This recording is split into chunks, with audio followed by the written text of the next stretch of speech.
Is 5 o'clock. It is a Wednesday afternoon. Wednesday, you're listening to WPFW, and I am your host, Tony Browder, host of the Browder File.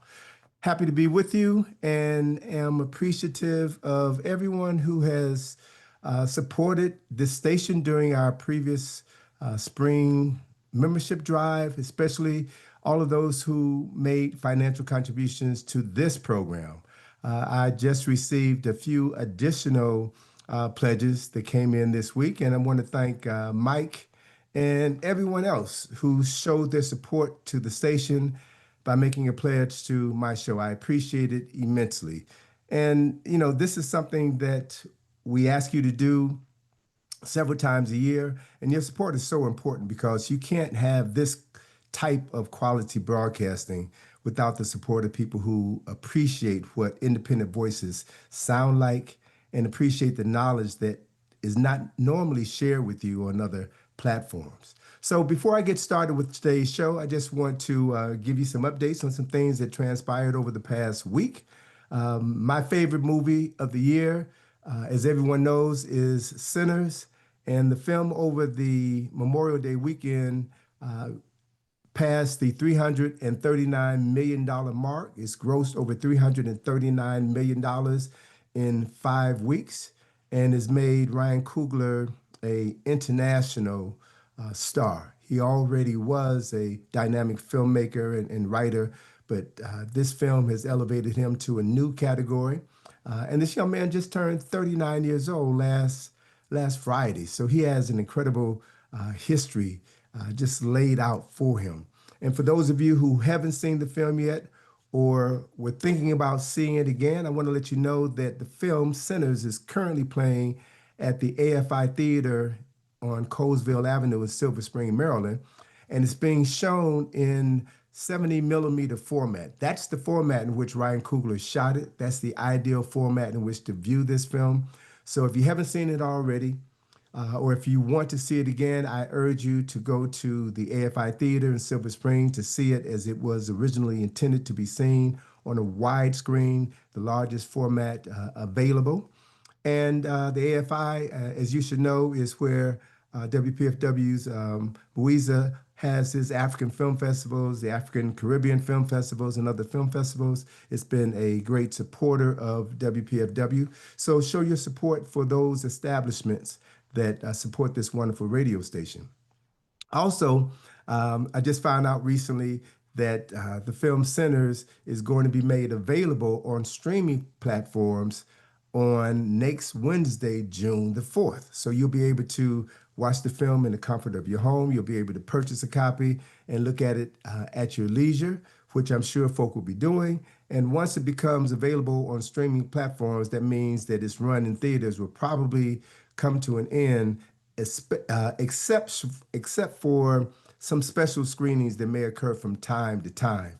And then, as we know, because of the deal that Ryan Coogler made with Warner Brothers in 25 years, when this young man is 60 years old, he will gain the rights to this film, and they will be in his family. They will be passed down to his children and his grandchildren for the foreseeable future.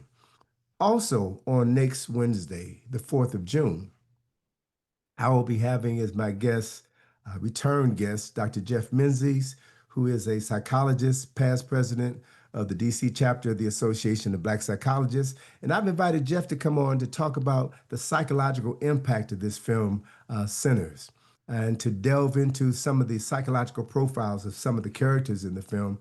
And we also are going to discuss some of the African spiritual practices that were shown in the film. There's been a lot of talk about some people of certain religious persuasions who felt the film was demonic and disrupted the theater because of their personal feelings about what the people were seeing. And we want to discuss that. We want to discuss why is it that we have a tendency, some African Americans have a tendency to cling so closely to the religious practices of our oppressors and know very little about our own ancestral spiritual practices. So we're going to delve into that next Wednesday here on the Browder File at 5 p.m. And let me segue to my guest today. My guest is a physician who follows in the tradition of some of my favorite physicians who practice medicine, but also had a profound appreciation for African history, African culture, and African spirituality. My guest today follows in the tradition of Dr. Richard King.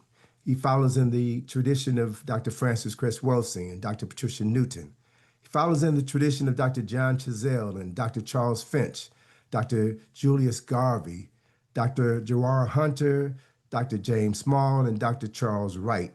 My guest today is Dr. Robert Galloway, who received his medical degree from Yale and has had a distinguished career in the medical field for at least 5 decades. He has practiced and done work in various parts of the world, including Ethiopia and Kenya and Tanzania, Uganda, Egypt, Sudan, in the Caribbean, in Jamaica, and Haiti. And true to his desire to heal, he also is the founder of the African American Heritage Museum in Houston. So he's the man who not only works on the body, he also works on the mind, on our cultural traditions. So Dr. Galloway, can you please unmute yourself? And I'd like to formally welcome you to the Browder File Show. Good afternoon. Hotep, Hotep, my brother, how are you? I'm doing good, Tony. It's good to see you. Good to hear you. Yeah, Likewise, yeah. likewise. Yeah, you're sounding strong. Let me ask you a question. And Talk to before me. we get into this interview, and it will help frame what we're going to talk about, when did you decide that you wanted to practice medicine and become a doctor? How old were you? That's a great question. I think that I was probably about 4 or 5 or 6. I'm not certain. I know my mother had aspirations for being a doctor, but she couldn't. That was not allowed because of customs in those days. And so she kind of like kind of encouraged me to look into it. But I looked at other things, and first art, and then I went to dental school, and I didn't like the dental school after a couple of years. And I dropped out, and I became a chemist for Campbell Soup and Company in Chicago. And but I still kind of like wasn't settled. And so after a few years, I kind of like decided that I want to try medicine. And Hmm. so I gave it a shot, and I was happy. I was happy and So, fulfilled. so you joined medical school late in your career then. That's true. That is true. But sometimes that's necessary. You have to stumble and sometimes even fall. But there's an awakening in those processes, and that's what happened to me. The most important thing about stumbling and falling is getting back up, right? That's right. Dusting yourself out off and then doing those things that you were supposed to do. So it may have taken you a while to get your Right. footing, but obviously once you did, you were going. So Yeah, absolutely. you've done some incredible work. So give me some highlights of your medical career, and then I want to shift and talk about some of your other interests. Well, let's see. The first thing I went to medical school in Yale, New Haven. That was a blessing. And after a couple of a couple of months after maybe about 6 months in or so, or at least when summertime came, I asked my mentor if I could take a break, but I didn't want to go back home. I just wanted to kind of like explore the world. And so he had a friend in Jamaica, and his friend was named Dr.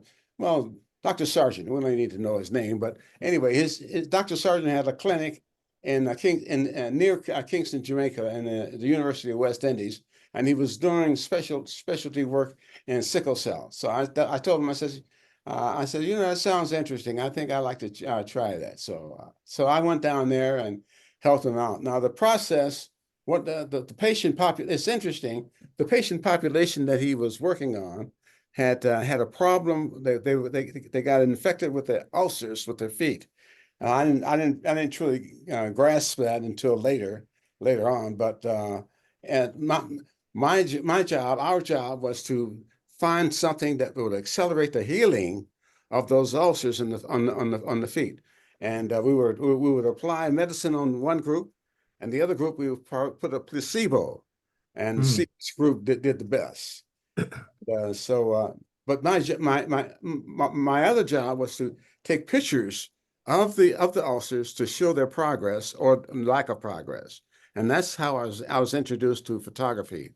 But I took pictures and developed the ulcers, and the ulcers then were when they were developed, they were submitted to a medical a magazine and to show their clinical efficacy.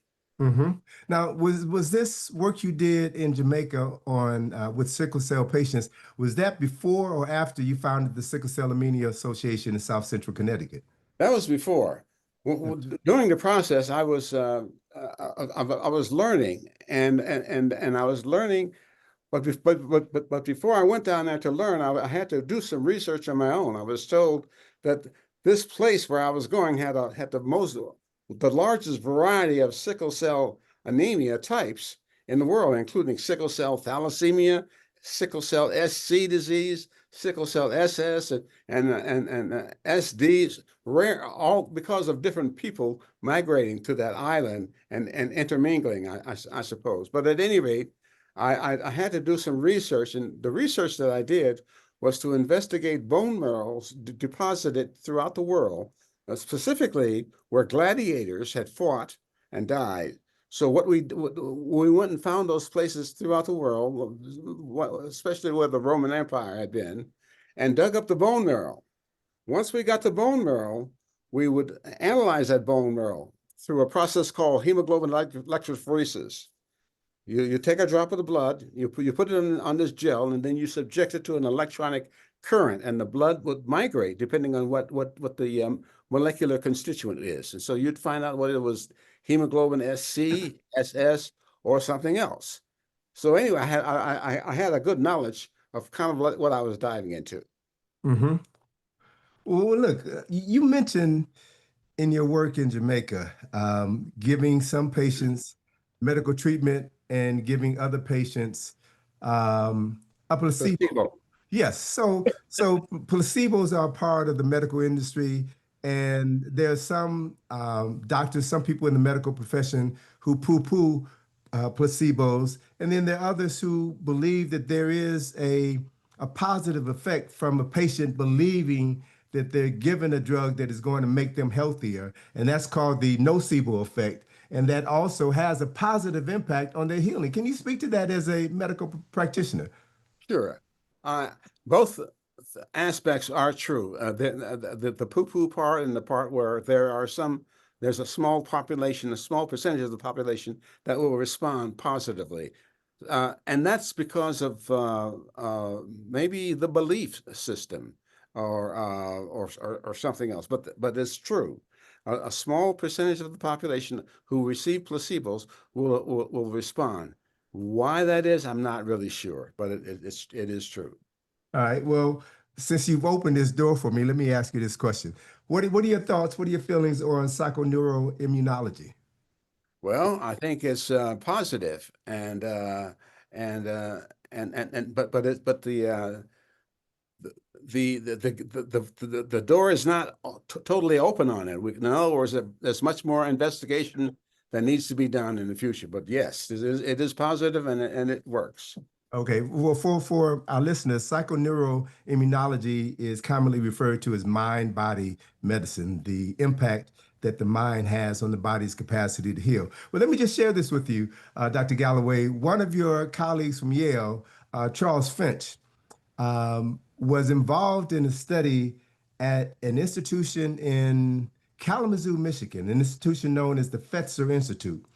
Mr. Fetzer funded millions of dollars in the practice of mind-body medicine and brought in physicians from all over the world to share their research and publish numerous articles and publications on the positive effects of psychoneuroimmunology. So it appears as though in some corners of the world, this is an accepted mode of treatment, while in other quarters of the world, it's still looked upon as something that is not valid. So That's do you think that's going to change anytime in the near future, given the political situation of the medical and healthcare industry? It's changing right now. What you're referring to is the predominant attitude in the West, which focuses more on the physical aspects of the human being, whereas in the East there is more of a tendency to look at the whole being. In other words, mind, body, and spirit. Yes. That system, the East, is going to prevail and dominate and contribute more with time. The reason I think that it's not fully accepted right now is that number one, it doesn't cost much, and but the reason why it will prevail is because number two, it is easy to use, and number three, it is not toxic. A lot Mm, of the things that really cost a lot of medicine, a lot of money in the in Western way of things of treating is costly and toxic, and so mm. we want to minimize that. So my tendency right now is to push towards holistic medicine, and whenever I can, I'll let the two work together in a complementary fashion. Well, yeah, I appreciate that. As I was setting up my introduction for you, I referenced physicians that I had the pleasure of knowing who were trained in traditional Western medicine as you were, but also they had an appreciation for African history and culture. And as their appreciation for African history, culture, and spiritual traditions deepened, they expanded their understanding of what it meant to be a healer and began to gravitate towards some non-traditional healing modalities that were practiced in the East, in Africa, and other parts of the world. And they found them to be quite successful. So as I was thinking of a title for today's show, the working title that I had in my head was A Physician's Perspective on Health, History, and Knowledge of Self. And in the short period of time that I've known you, I've been impressed with your appreciation and love of African history and your desire to want to know more about who we were, who we are as African people. So, how does this marriage between your professional training as a physician and your personal interest as a person of African ancestry in your cultural traditions, how does that merge, and what have the benefits been of that merger? The benefits have been profoundly positive. I think my quest has been an understanding, an intrinsic understanding of the significance of knowing thyself. That makes sense to me. That knowing Sankofa is a term that is used to encapsulate that phrase. And Sankofa to me means that one cannot move or gravitate into the future without looking back and dipping into the wisdom and the genius of one's ancestors.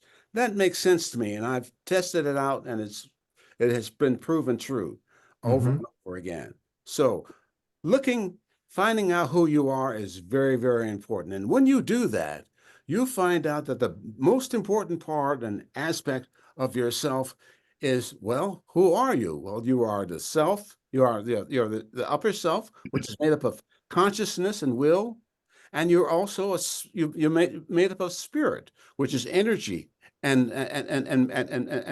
material. Now, the spirit can move, but it cannot move without having some directions. The spirit gets its directions from your consciousness and your will. So we need to strive to have clear consciences and to will according to what we perceive as truth. We can do that if we align ourselves with our Creator. That's the formula. Do not focus on the body. The body is not who you are. You are the self. You are the spirit. Focus on that, and you will thrive. If you want to see a kind of a diagrammatic understanding of who that are, look at the tree of life. The tree of life actually diagrammatically demonstrates who you are. At the top of the tree, there are three globes. Some people call it Osiris, Tahuti, and Sibit. That the next level is Mot, Terhuti, and Heru, and at the bottom is Het Heru, Sebek, and Aset. This is who you are. This is the highest part of you. And at the very bottom, underneath that is Geb or Seb. That's the physical plane. That's where our emotions are. That's where our false thoughts are. That's where our littleness, our small-mindedness is. And most people stay right there. But in order to access the higher parts of your being, of yourself, you need to climb that ladder. Climb that ladder by their techniques. We've already talked about it. Understanding what your ancestors did, which was to glorify the highest qualities of God, which is the upper part of that's themselves. Well, if you do that, you'll be all right. But you have to fall off the horse sometimes, but get back on. Mm-hmm. Fall off, get back on. That's all you got to do. But you have to strive to be your higher self, your upper self, and then you'll be all right. Well, let me do this. My guest today is Dr. Robert Galloway. You're listening to the Browder Files Show. I'm Tony Browder, and Dr. Galloway, you said something that I never thought I would hear a physician say. The least important part of this whole thing is your body. Physicians have been trained, have been socialized to heal the body, and unfortunately to neglect the spirit or the spiritual dimensions of life. Because if you can't see it, count it, and measure it, it doesn't count. But obviously, you Let me have a different qualify you. Let me perspective. qualify you. Yes, sir. Physicians in the West, physicians in the East don't think that way. Physicians in the East are holistic. In other words, they incorporate the mind, body, and the spirit. And the body is the least. In other Okay. words, if you find something going on in the body, you frequently find the solutions in something going wrong with the mind or the spirit. All right. And Well, I stand corrected. So what I would like to know is when did your thinking shift from a Western trained physician to a physician who embraced the Eastern philosophy of mind, body, and spirit? When did that shift occur? Because let me just set this up. Because in your Western training, I'm sure you were taught because European people understand the value of Sankofa and lifting up their ancestors, their history and culture. So I'm sure you learned about Galen. I'm sure you learned about Hippocrates. At what point did you discover that medicine actually began in ancient Kemet, and Imhotep is considered to be the godfather of medical practices? And how did that shift your understanding of medicine and your practice? You're asking a question that's very difficult to understand because basically you're dealing with consciousness, which is what we see, and subconsciousness, which is what we don't know. But the subconscious machine is the part like a glacier that's beneath the waters Mhm. and may extend for miles and may even include past lives. So I don't know what that is. And I don't know when that wisdom came in. I do believe, however, that sometimes souls can come into this lifetime and probably have had experiences in previous lifetimes. So you're asking a question I cannot answer, but there is a point. So we will say, well, at some point I did make the shift. I made it early. I made it. Okay. I think when I realized I was an artist, and that in order to understand art, you have to go deep, and look at the shadows, look at what's beneath the surface. But that was a subtle transformation that occurred somewhere early. All I can say, I can say this too. Some of our ancestors in Kemet recognized that genius and intelligence was very early in youth. Tutankhamun, I think, was probably made pharaohs maybe when he was 7 or so. And so the genius can come in very early. Society can oppress it and Hmm. make you make you stifle your growth. But I think the people in the East recognize that wisdom or whatever that is preponderance or that guidance or whatever you're going to be, it comes early. Yeah, I think that our colleagues Asa Hilliard and Amos Wilson both agreed that we are born geniuses. There's an innate genius within us, and the natural desire of any society is to recognize that genius in every child and to create the circumstances and opportunities where that genius can be allowed to flourish so that person grows into the fullness of who they were born to be, which then adds value to the community. I got something to say about Asa Yes, because sir. I went to Kemet with him during one of my earlier trips, and he was a fantastic individual, and his Indeed. spirit still lives with me. Indeed. Asa wrote several books, not as many perhaps as Charles Finch, but and more than me. But anyway, one of the books that he wrote was the Maroon Within Us. Mm-hmm. I had looked at that book and studied it, and I was fascinated by the book and by its emphasis upon the Maroons, but also by my experience because when I was in Jamaica working on those ulcers, I was working on Maroons, and I Mm. didn't appreciate their significance and their importance until later on. Later on, I met Asa. So the soul kind of works backwards sometimes because it's not really bound by time. Exactly. That's my interpretation. And I thought it was really fascinating because while I was in Jamaica working in that laboratory and working in those clinics, I was advised by my mentor at that time, who was a British hematologist, very nice man, but he told me not to talk to those people, and I didn't. So Mm.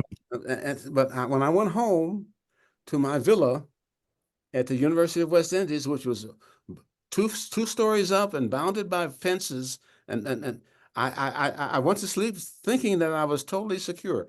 Those Maroons visited me at 6 o'clock in the morning. That scared me. First of all, I wondered who were these people visiting me in my villa, and how did they get there? I looked down at their feet and noticed they didn't have no shoes. I says, "Those are my patients." So then I reluctantly opened the door and asked them, "What can I do for what do you want?" And they said, "We really want to know what you're doing with us and what the deal is." I was amazed at their tenacity and their desire to get knowledge and to I confessed to them that I was not really a doctor yet. I was just in my second year of medical school, but this is what I know, and what I'm trying to cure these ulcers, and I'm doing it by topical application of zinc sulfate, which will accelerate the healing of the ulcers. And when I was examining you, I was listening to your heart and your lungs, and I explained that as best as I could. And they said, "Thank you." They were grateful, and they left, and they went down this and back into the mountains without shoes. And I said, "Wow!" But then later on, Asa explained to me who they were. These and actually, when I went back to New Haven, Connecticut, I founded my first organization, which was the Sickle Cell Anemia Association of South Central Connecticut. And the reason was the African Americans were being charged extra insurance, if Mm. they had sickle cell trait, and I didn't think that was right. And so I wanted to start a system that would basically not penalize people with sickle cell trait because they don't have a disease, and you should not be charging them simply because they're poor. And I founded an organization with the assistance of the American Red Cross, the Black Panther Party there, and Mm. New Haven, Connecticut, and we started that system to ensure that people were tested in a timely fashion, but were not penalized because they had sickle cell trait. That's what I did. Because Mm. when I met those people and talked to them, I realized they were really, really smart people. They had Sure. wisdom and a genius that is not describable. And Asa talked about it later on. So Fantastic. that fired me up.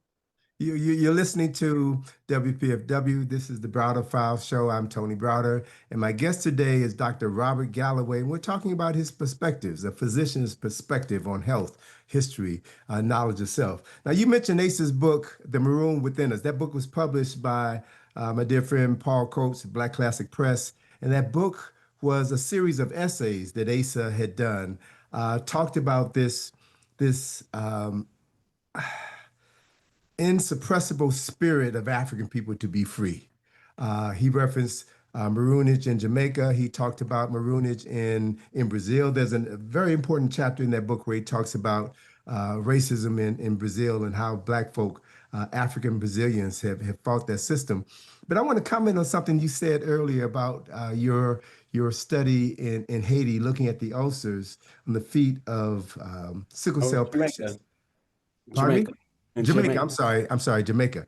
Um, I made my first trip to Ethiopia in 1986, and I was part of a group that was studying Ethiopian history, but we also had some visits to some holistic healers.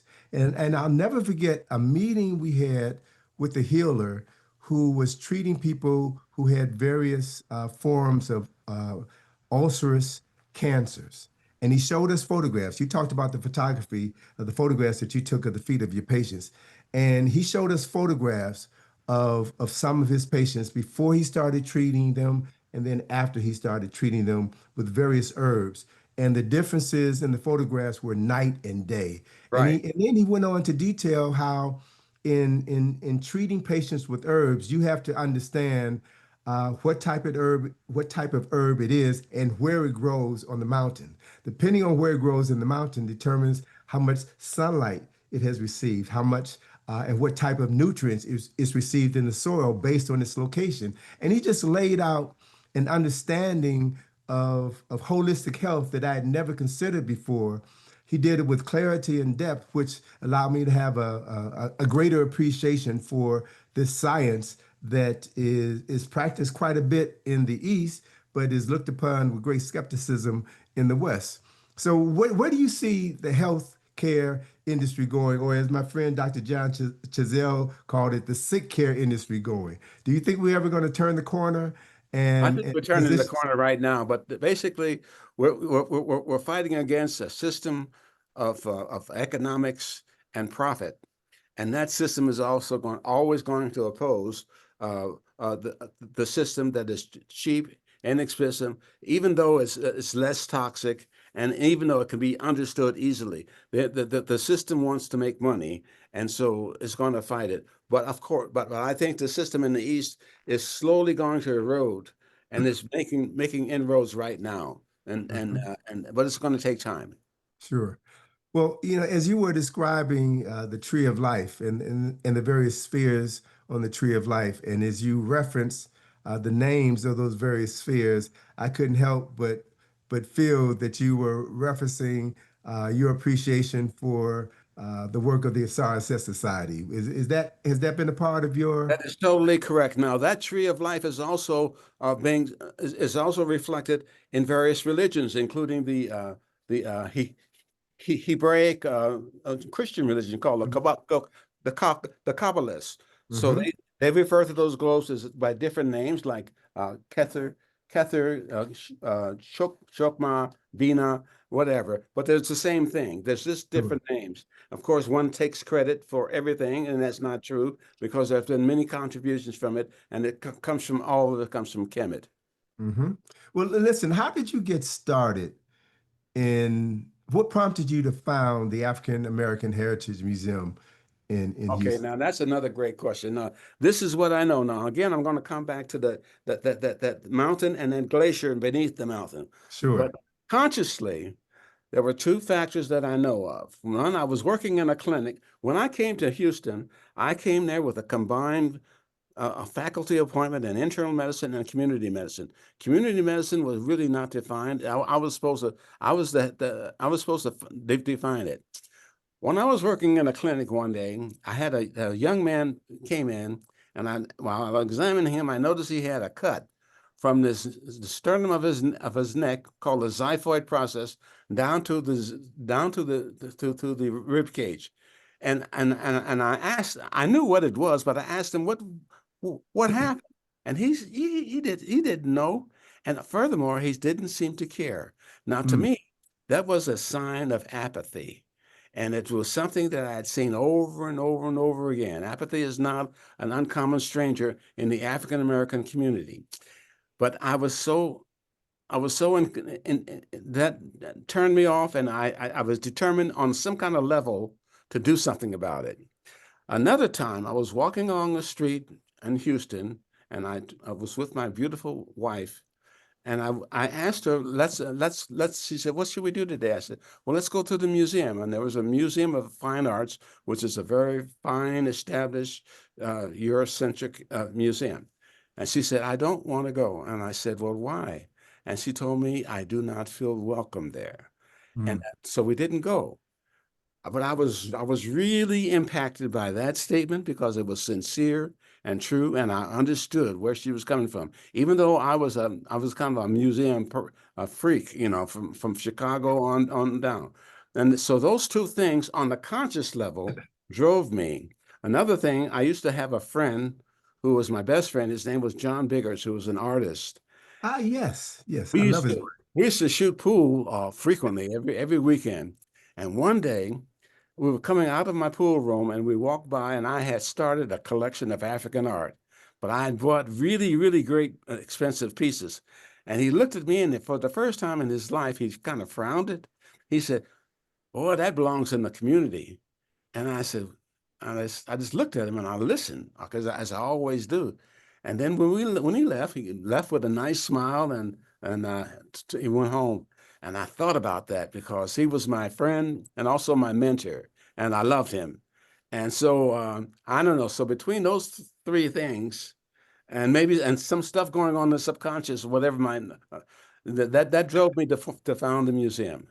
Does that answer your question? That's a beautiful answer because obviously your love for your wife, who did not like going to the Eurocentric museums because they made her feel uncomfortable, prompted you to create a museum so that she could feel right at home. If that But ain't love, also I that, don't know what is. but also that brother who was who showed apathy, Sure, because sure, he, sure, sure. he he was emblematic of a lot of folks.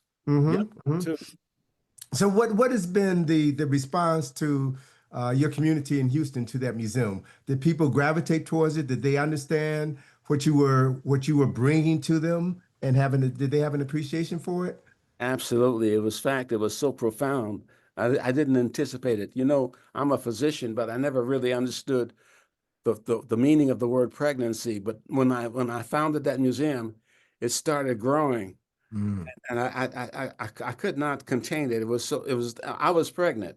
yes. This was my baby, and I never knew could have a baby. I'm a man, I'm a real man.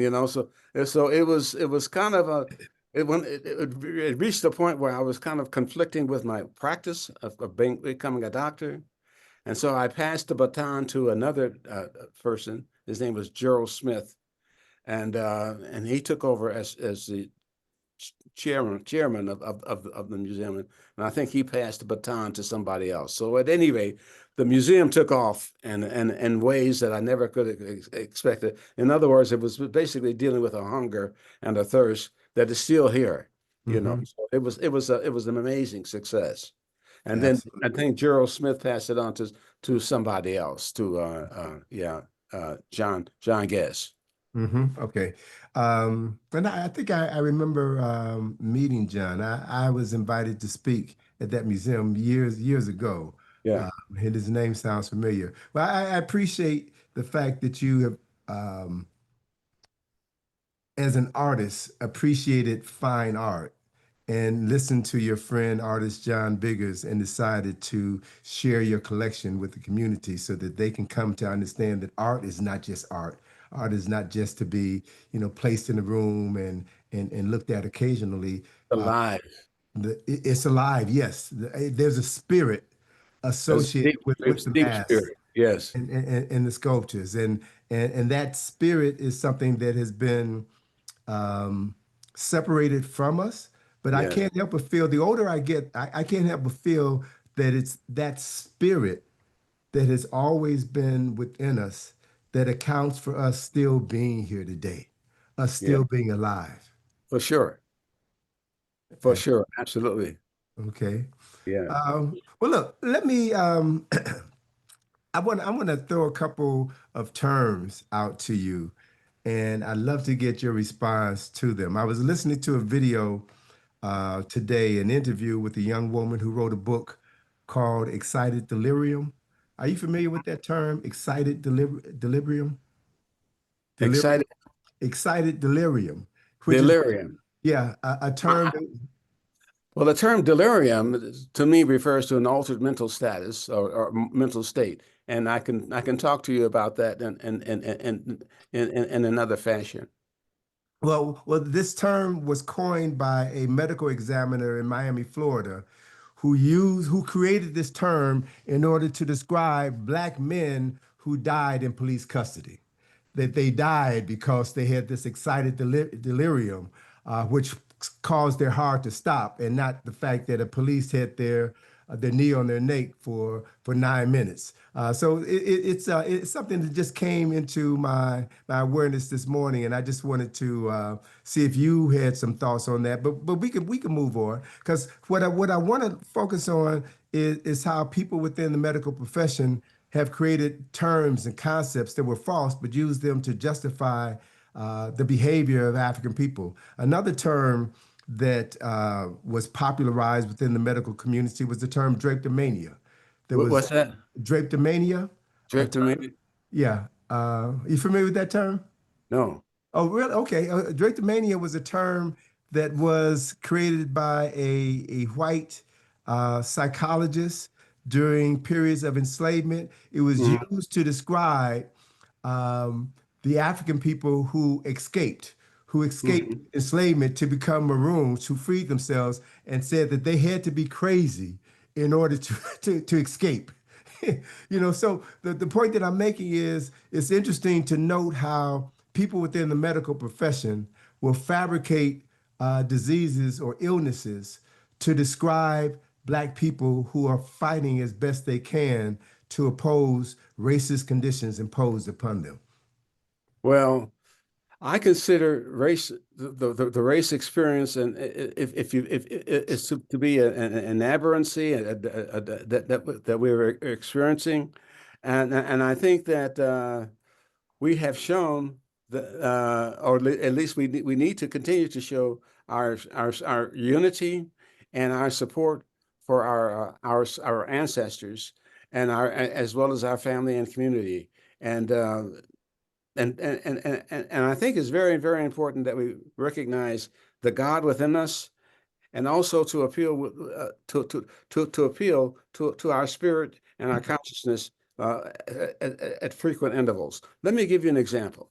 We just finished a period of time called the solstice, the winter solstice. We the winter solstice has been occurring forever and occurs every year. The sun and its relationship to the earth has a particular configuration. Now, this is very, very important because it coincides with all the other planets throughout our atmosphere, throughout our universe. And these planets were described within the context of the uh, uh, uh, what is that? The Dendera, The zodiac of Dendera in Egypt. Dendera. Yeah, Hmm. and all of those planets were named, and they actually still exist, and they reflect Jupiter, Saturn, whatever, which all still have influences upon us. So, what I'm saying is that when we experience the winter solstice and the equinox, these are not just terms to think about whimsically, because these particular forces have influences upon us and upon these global centers within us. We ought to acknowledge that, and actually to consider meditation and its worth. Meditation is extremely important. Why? Because it is a way in which, by a combination of breathing and of chanting and of focusing and concentration, you can bring together a state of cessation of sleep and cessation of wakefulness. Those two states, when you achieve when you achieve those two states through meditation, you're actually able to listen to God. That is very, very important. It's more important than those other terms that you mentioned, because this is positive and it has been with our ancestors and us for thousands and thousands of years. And this is the legacy we must pass on to our people. This is a state in which we can talk to God and listen to God, because on our level, on the level of Geb and Seb, our intellect is too small, too tiny to really grasp the wisdom and the intelligence of God. But during this trance state, which we achieve through meditation, we can talk and listen to God. And it's very important, because as above, so below. We can't go nowhere without that. Mm-hmm. Okay? So let me ask you then, how often do you have this quality of conversation with any of your patients? I don't talk to my patients like that. I'm talking to you. I'm talking to you. And my So what? patients, Well, let me. my patients come from many walks of life. Some of them are Sure. criminals, some of them are good people, bad people. I love them all, because, but I deal with them in a doctor-patient relationship. I don't talk to them about spirituality or religion unless they ask for it. And Okay. so that's how that goes. But my friends, I talk to my friends like I'm Well, let talking. me ask you this question. Under an ideal circumstance, in a more perfect world than we're currently living in at this moment, if you had a clinic or a medical facility where you had total control over the healing practices that went on in this environment, what would that environment look like? That environment would include holistic methods of all sorts, including diet, exercise, and it would be replete with prayer and meditation on a constant basis. I would not say do this once a week, or when you feel like, or one Christmas or whatever. You're supposed to pray and meditate constantly without cessation, because there's only benefits come from that. Only benefits. And you get to know God, and God can guide you. That is so important. Mm, That would be in my clinic. mm, mm. Well, brother, I wish I wish the Creator endowed you with unlimited wealth so that you could establish a clinic in Houston and then create franchises all across this country, because we surely are in need of help. There's another question that I need to ask you with regards to the health status of African Americans. It's been shown, particularly during COVID, that we have high instances of comorbidities, which Comorbidity, yes. which which resulted in a higher number of African American deaths from COVID. Uh, Right. what are your recommendations as a physician that for the African American community, what could we be doing right now to improve the quality of our health and minimize prolonged illnesses from diseases that can be controlled through prayer or meditation and diet? Diet is critical. And the most important element in your diet is water. The earth Mhm. is made up of 3/4 of the earth is made up of water. That means we should drink lots of it. Number two, stay away from drugs all the time. You know, if you can. Number three, you should eat Now, when you say drugs, let's qualify that. Are you talking about recreational drugs or illicit prescription? drugs and recreational drugs. Yeah, Okay. you shouldn't do anything to suppress your respirations, because breathing breathes in oxygen. Oxygen actually kills cancer. It rejuvenates cells. It prolongs your life. So you don't want to do anything that's trying to hurt you. Okay? Mm-hmm. Okay. Number four, we should eat vegetables, green vegetables, as much as possible, because if you were to analyze the pH of a person who has consumed, say, some greens or some lettuce and this and that, green leafy vegetables, the pH would always be high. It will be alkaline.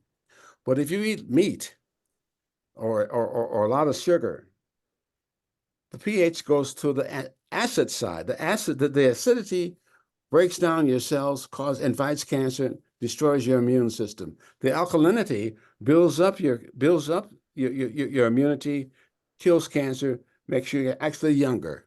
So those would be some of my cardinal points.